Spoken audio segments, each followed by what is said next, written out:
akkam jirtu daawwattoota qophii waan keenyaa fulaa jirtan hundumatti nagaan kiyyaa isa naagaa'u jedhaa ulfaadhaa horaa bulaa galatoomaa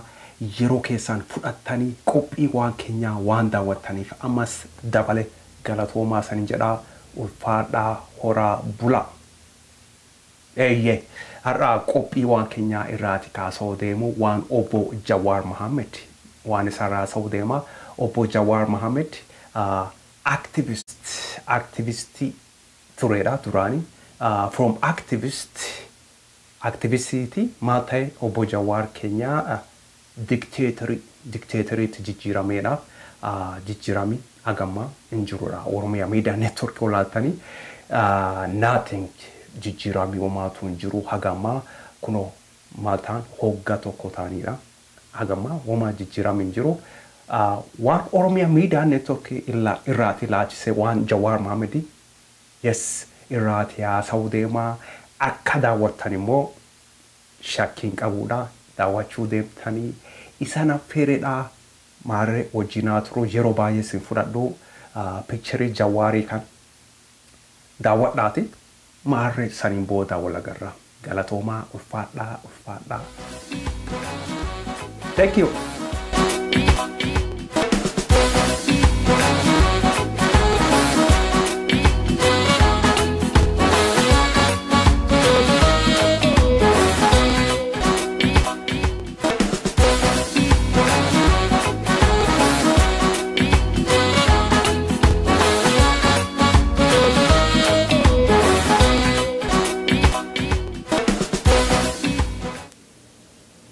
Olega akuma namoti hundumtu betana akuma isanis you atis beta anis beta hundumtu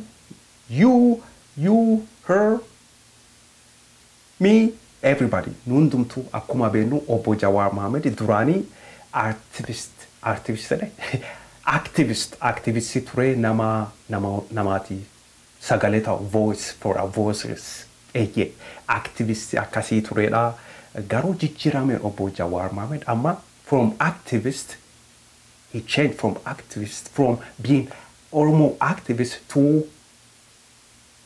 dictator obbo Jawaar Mohammed dictatorida ani akka nama tokkot akka asilale achilale obbo Jawaar Mohammed istadi godhe maal jedhe dictator jedhena that's it. Yeah, he's a dictator. Ugasan inja. Obbo Jawaar Mohammed dictatorida. Dictatori maalif jettani. Ati maalif nama tututa mare Jawaar Keenyaa sabboona Oromoo isa malee eenyu qabdi inni leenca bosonaati. Leenca bosona ugamo leenca bosona akkamiin leenca bosona ta'uu danda'a leenca bosona jechuun bara bosona keessa jiruudha Jawaar Mohammed as kuno wajjin qaayee keessa ganda keessa deemee buna isaa bitatee Starbucks deemee bashannanee gara akkuma kiicha so akkamiin leenca bosona Jawaar Mohammed jettu adiyyuu leenca bosona jenneera ofiin akkamiin obbo Jawaar Mohammed leenca bosonaa jettanii faasan ijoollee Facebook anyways obbo Jawaar Mohammed hagama Oromia media network kuno hogga tokko taaniidha filmi afaan Oromoo hedduutti kabaa jira haaran kan beeku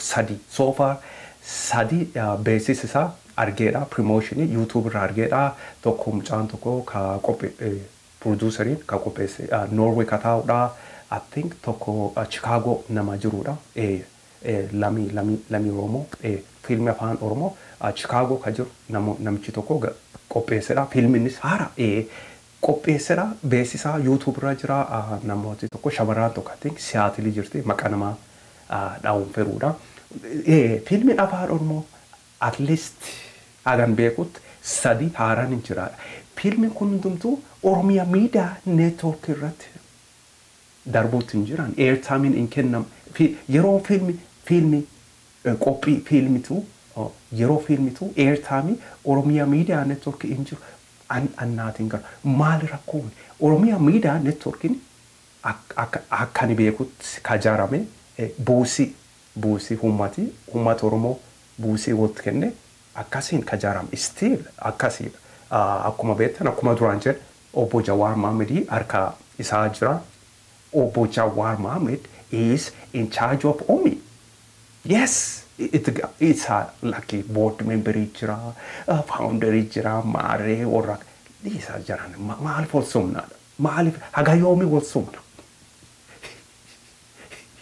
Wal sabu yaadu sunisi. Wal lisne dhugaa sinjed dhugaa isa ninjed. Oromia Media Network harka nama tokko jira. Nama tokko. Eenyuni isa gakuno obbo Jawaar Mohammed. Obbo Sabona Keenyaa. Oromia Media Network tolega Sabona saatau ofetani Sabona farsa ani I have no problem with that. Actually rakinin jiru. Abbaan fietani Jawaar Mohammed Sabona Keenyaa farsa tola maasai akka feetan farsa garummee gaafi kana isaatiin gaafadha namooti sabeettani dhugaa sabeettani Oromia Media Network irratti fiilmiin afaan Oromoo maalif darbuutti hin jiru airtime maalif hin kennameefi jedhaati gaafadha hin jira fiilmii afaan Oromoo guutu hin jira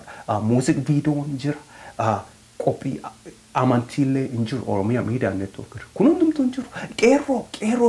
qeerroo ijoollee wayyaane dura dhaabbatan lubbuu fi kaawummata Oromooti kennuu ka jiran ijoollee qeerroo qophii torbaant guyyaa sadii show qaban YouTuber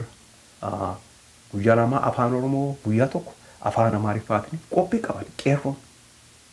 akkuma beektan hin beektu namooti hin beekne hin jiran qeerroo torbaant guyyaa sadii qaban qophiin isaanii Oromia Media Network maalif airtime hin kennineef Jawaar Mohammed maalif hin kennineef board member email godhii board member eemu maqaan isaanii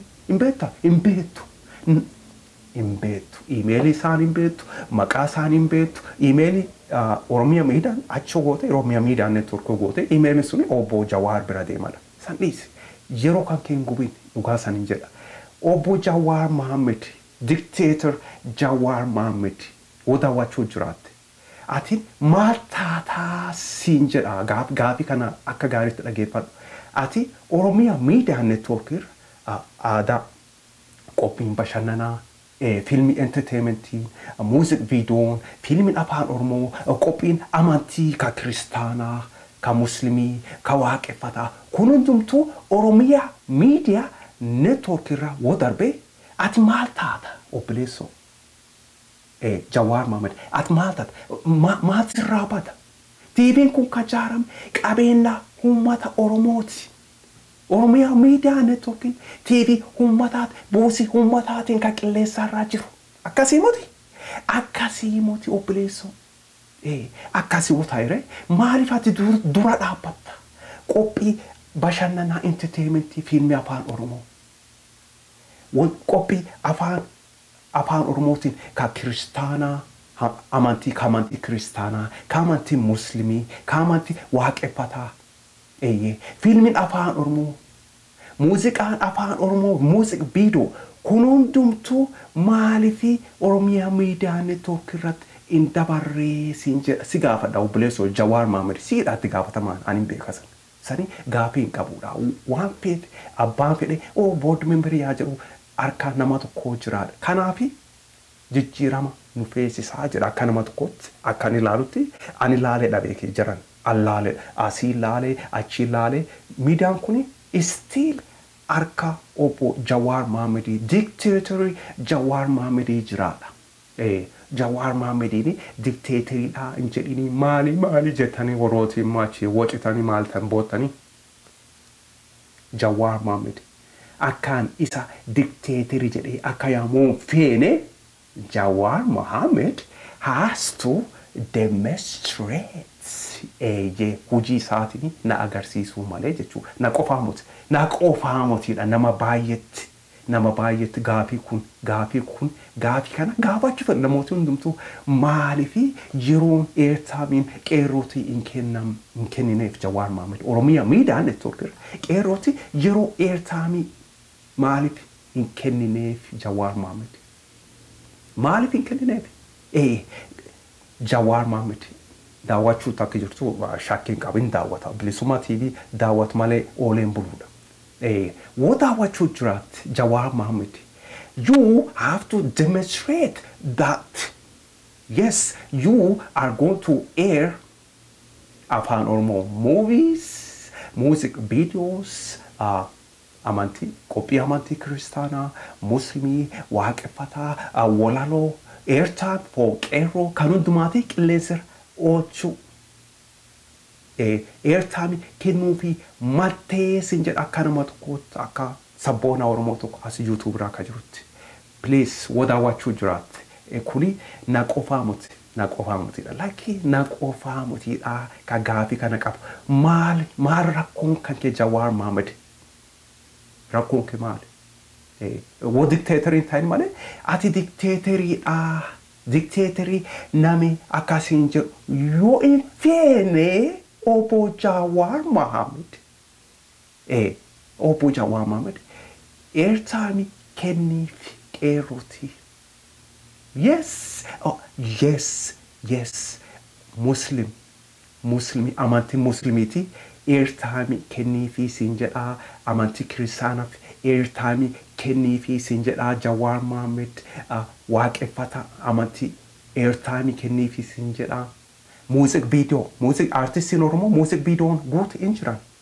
kun hundumtuu Airtime maaliif hin kennineefi sin jedha obbo Jawaar Mohammed Airtime we need Airtime right now qophii waan keenyaa karaa kana fakkaataa akka kanirraa wobaratan moo abdii qabaa yes Jawaar Mohammed akkuma duraan jedha wadaawwachuu jiraatti ati dictatorii mut wojette hojiini nu garsiisii jedha gaa obboleessoo yeroo keessaan waan fudhattanii yeroo keessan fudhattanii qophii waan keenyaa waan daawwattaniif galatoomaa sanin jedhaa ulfaadhaa horaa bulaa bakkuma jirtan hundumatti nagaatti bye thank you everybody for watching BilisummaaShow waan Keenyaa show